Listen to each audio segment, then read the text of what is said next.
Here we are, 100 days into Final Fantasy XIV, A Realm Reborn, and wow, what a journey it has been. I have had such an incredible time with this game. There are so many things to unpack, to kind of review.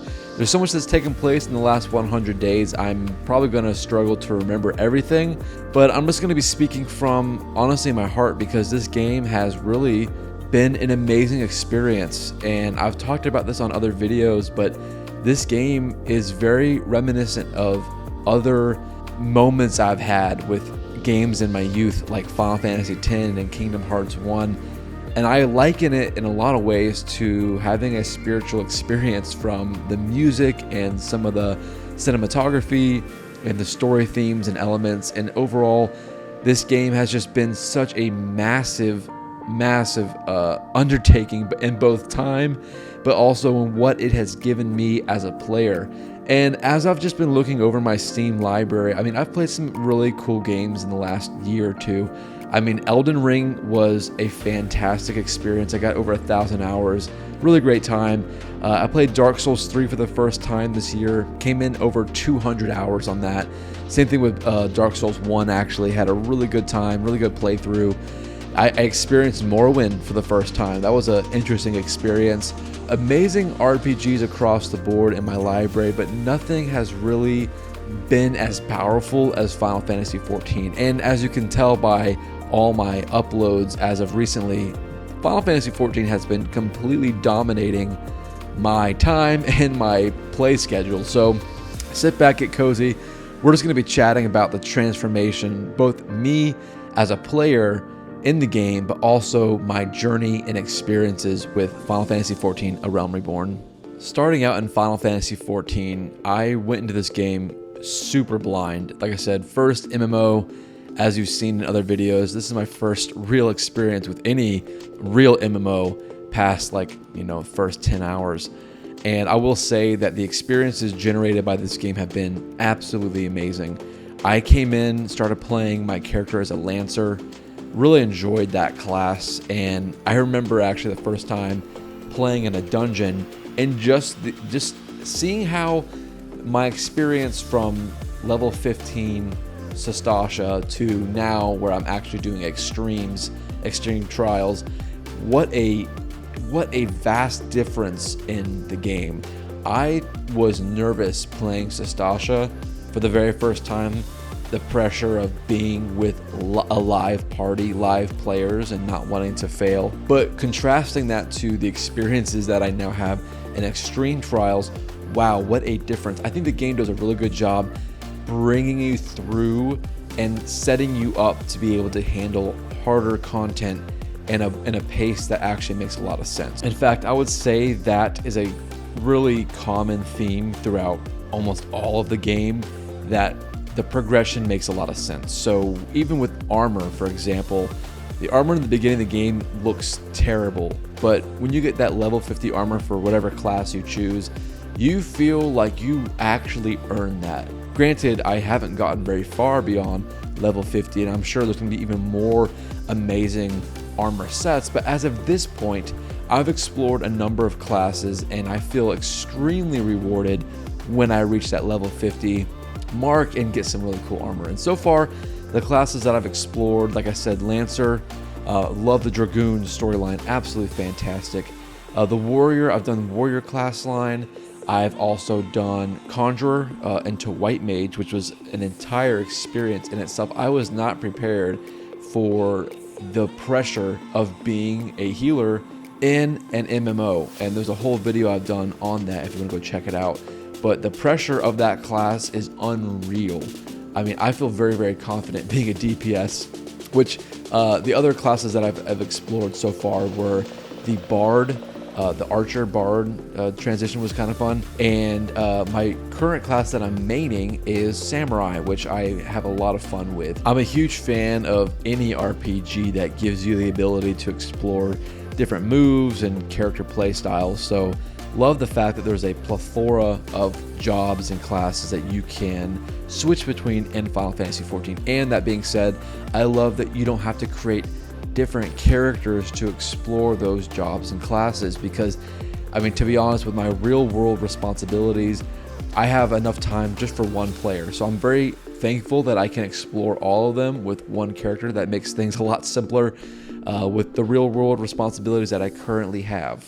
On a very basic level, speaking of things that I love in RPGs, is character creation. And I will say that ties really heavily into the whole glam scene. And I will say, I didn't think I was going to be really into all of that, but I love character creation in every RPG, and being able to showcase different armors or glams in this game is just amazing. I've seen some incredible glams from all of you in the community and different servers that I've played on, and it has been incredible and so inspiring to what I can hopefully obtain the next 100 days of playing Final Fantasy XIV. Those of you who have played this game can agree that there are so many options to help you feel immersed with your character, and I'm a huge fan of immersion. I always try to make my character look and feel as real to me in the real world so that I can really feel like I'm part of the story, and Final Fantasy XIV definitely delivers. Like I said, I spent so much time just crafting my character, which I think we all can agree is a really fun way to start just about any RPG. Now, when it comes to bosses in Final Fantasy XIV, I will say I've had a really great time experiencing the dungeons in a blind format. I'm not spoiling myself. I play all the dungeons completely blind, and it's a really cool experience when you're going through the dungeon having no idea what lies at the end. And I think that adds to the overall experience, at least for me. And I know there's been many times with different dungeons in A Realm Reborn where I had no idea what was lying at the end, and I was always pleasantly surprised by what was lurking in the darkness, ready to wipe me and my party, and the thrill you get when you overcome some crazy looking creature and you and your party celebrate and then get some really cool loot. That is an experience that I have never had before. Again, new to MMOs. So to me, every dungeon is a treat. I loved it when a quest line led to a dungeon. It was such a great feeling, and I chased that feeling, right? And so now, seeing that I've acquired so many dungeons in A Realm Reborn, looking back, I remember when I only had Sastasha, Copperbell Mines, and Hawk Manor.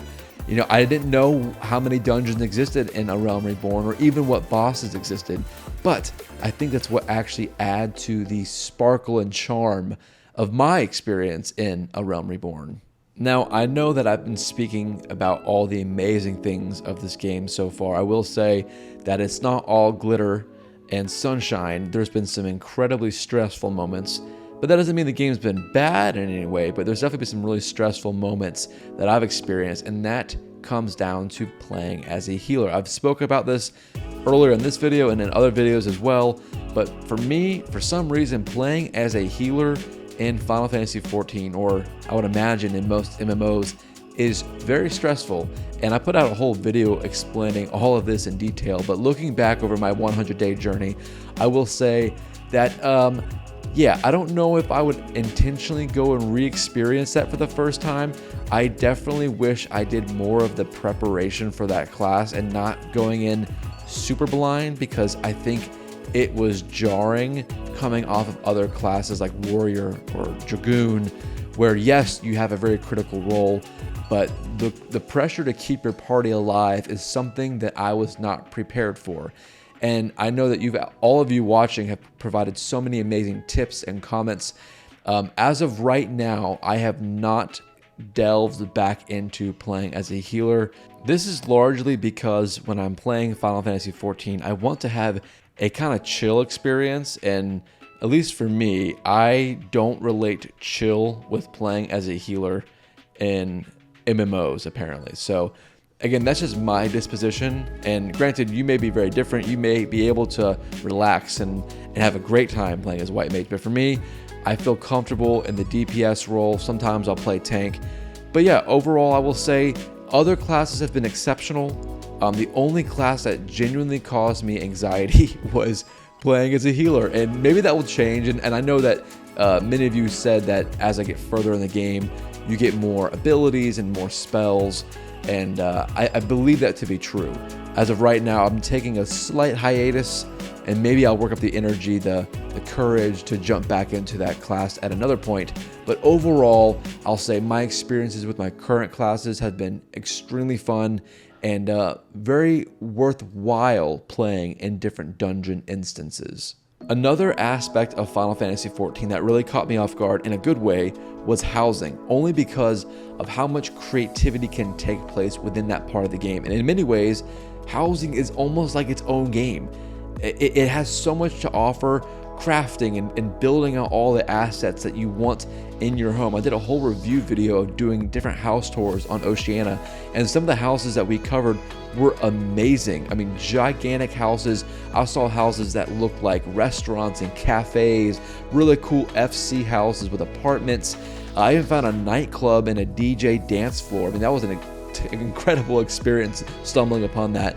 So many cool things that can take place within housing, and that's actually something I really want to focus on in the next 100 days, is getting my own apartment, furnishing it, making it look cool and pretty, and maybe getting some inspiration from all of you in the community, because I think housing is a really cool part of at least this MMO, right? I mean, there's so much in this game, but housing, like I said, it's almost like its own game in a lot of ways, because how much time you can actually sink into creating an amazing home.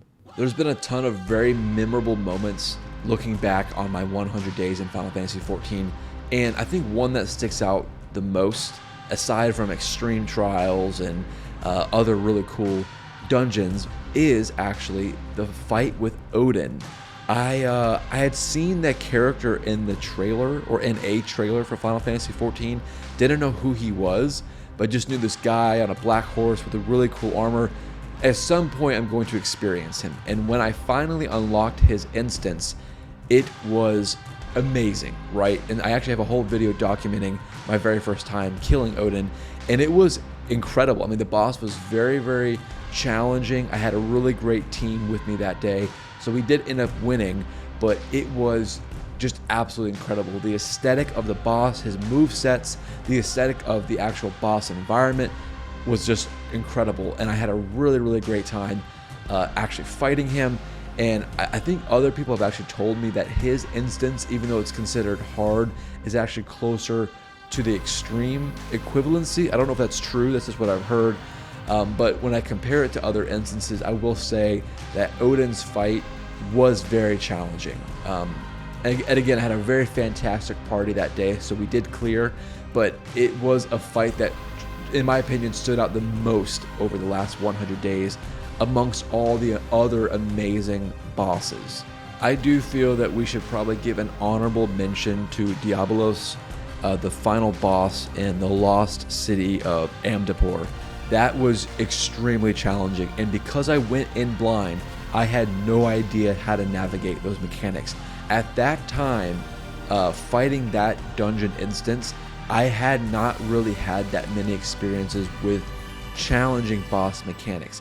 I believe my team got folded roughly 6 times that day, and there's actually a whole video on that one as well. And I owe it to my tank, because he was the one that figured out how to navigate the one-hit KO boss move by using the doors and the symbols to avoid that attack. I will say that Diabolos definitely earns a honorable mention in terms of intensity. At that point in my time with Final Fantasy XIV, I had not experienced anything like that fight. Now granted, since then I have moved on to other extreme instances, but at that point Diabolos was absolutely terrifying. He lived up to his name, had incredible movesets and incredible aesthetic, and honestly I had no idea what was waiting for me at the end of the lost city of Amdapor. Looking back at my time with Final Fantasy XIV, I will say that the most memorable aspect of this entire game, aside from amazing character creation, amazing armor, amazing glam, amazing housing, amazing boss fights and dungeons, aside from all of that, there's one thing that made this game stand out amongst all the other RPGs that I've played this year, and that is the community. I have been part of other gaming communities where there is toxic behavior, just behaviors that just make the game not fun. That is not the case for Final Fantasy XIV. This game has an incredible community. And I put out an entire deep dive video about my experience with my very first FC, and I will say it's actually what solidified my interest in actually buying a long subscription to this game. And that I owe that to, honestly, the people in the community. They've been so kind. You can pretty much bet if you walk up to any random person in this game and you ask for help, you're going to get like 5 people jumping to be able to give you input or give you ideas or whatever it is that you need. And that honestly is what made this game incredibly special and worthwhile, right? You don't want to just sink endless time into a multiplayer game if the multiplayer sucks. But for me, because I went into this game with no intention of being part of the community and yet somehow still getting sucked into it, it should tell you how special the people are in this community. It honestly made the experience that much more special. And I owe it to the Glade FC and Oceania for really taking me in and for taking me into their Discord, into their FC, into their friends and family. Doing things with your FC, it's the perfect way to take a break when you get folded by extreme trials over and over and over. For instance, doing group activities, group poses, photo ops, those are just fun ways to connect with people. And in that process, I've actually made some incredible friendships that I honestly would liken to being even stronger than friendships I have in real life, all through Final Fantasy XIV. And honestly, I cannot speak more highly about this game. My first 100 days have been an incredible experience. And if you haven't played this game, I hope this video inspires you to try it out. And if you have played this game and you're part of the community, thank you for making this a place where people like me can actually enjoy a game. And it brings me back to my earlier days in gaming where games felt like it sucked you in. I feel like I'm able to experience Final Fantasy XIV in the way that a child experiences their favorite game for the very first time. This is that moment for me, and I owe that to the community, and I just owe that to the developers of this game. This game has been amazing. And if you haven't checked out my other videos doing deep dives into all the things that I've talked about in my first 100-day video, I really recommend go checking that out. And also, your likes, your comments, your subscription to this channel means everything to me. Don't forget to subscribe.